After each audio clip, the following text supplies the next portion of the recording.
And then finally, does the president, the president's the head of the Democratic Party. What message is he sending by not calling on the New York governor to resign, number one? And number two, tomorrow's the usual weekly call with governors. Governor Cuomo is still the head of the National Governors Association, usually attends. Is he still welcome on the White House convened call? Well, let me first say that, like everyone who continues to read stories, new developments seem to happen every day. We find them troubling. The president finds them troubling, hard to read, and every woman who steps forward needs to be treated with dignity and respect. The New York Attorney General is pursuing, of course, an independent investigation against Governor Cuomo, and that is appropriate. And the president believes that's appropriate, as does the vice president. The investigation needs to be both quick and thorough, consistent with how serious these allegations are. And of course, our objective, though, here continues to be to get the COVID pandemic under control. And we don't want the people of New York or any state to be impacted negatively. We will continue to work with a range of governors, including Governor Cuomo, who I would expect would join the call tomorrow. We'll leave that up to him. But in order to continue to coordinate on getting the pandemic under control and economic assistance out the door. Go ahead. Oh, we'll go to you, Steve, next. So go ahead. Thanks. Just two quick ones. Given how fast-moving the situation has been, does the president believe that his administration has a handle on what's happening on the southern border right now? We certainly do. And let me just give you a bit of an update on a couple of the steps that we're taking. First, let me say that, like COVID, obviously a different issue, but we recognize this is a big problem. The last administration left us a dismantled and unworkable system, and like any other problem, we are going to do everything we can to solve it. So our focus here is on solutions. Let me just walk you through a couple of the steps, and we've done this a little bit, but there's always, of course, developments on considerations that are underway.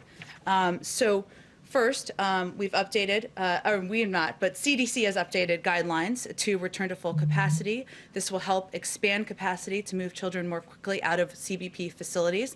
That's an important step. The implementation of that is, of course, ongoing.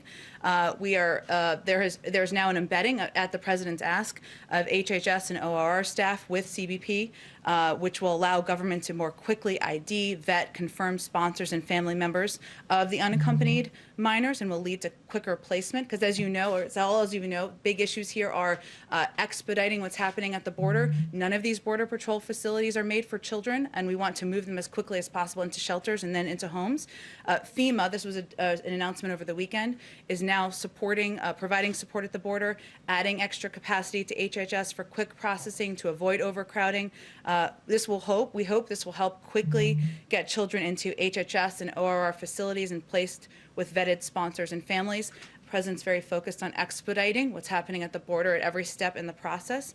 And then this happened on Friday, but it didn't receive there was a lot going on, so I just wanted to highlight, we rescinded the 2018 MOU between DHS and HHS, which we believe will encourage families and sponsors to come forward without fear of additional immigration enforcement. And we've seen this as an issue where family members or even sponsor families are worried that this will mean they will be tracked, and this rescinds that. We're also looking for additional facilities, and this remains a focus. So we recognize this is a problem. We're focused on addressing it. That's just 5 steps we're taking, and we're continuing to evaluate what additional steps can be taken to address the situation at the border.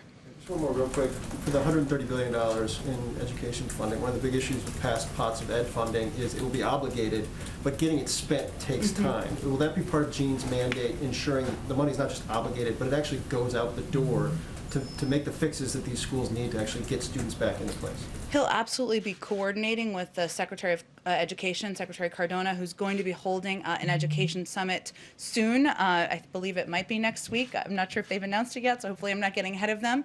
And part of that is working with schools and school districts on identifying best practices and sharing them, figuring out how to ensure that the schools who need funding get the funding. There will be a requirement that schools who get funding have to do a report within 30 days of how they will reopen their schools. So a big part of the implementation, of course, it will be led by the Department of Education, but that is a pivotal part of the rescue plan and one the Americans strongly support, and certainly Gene would have a role in coordinating that.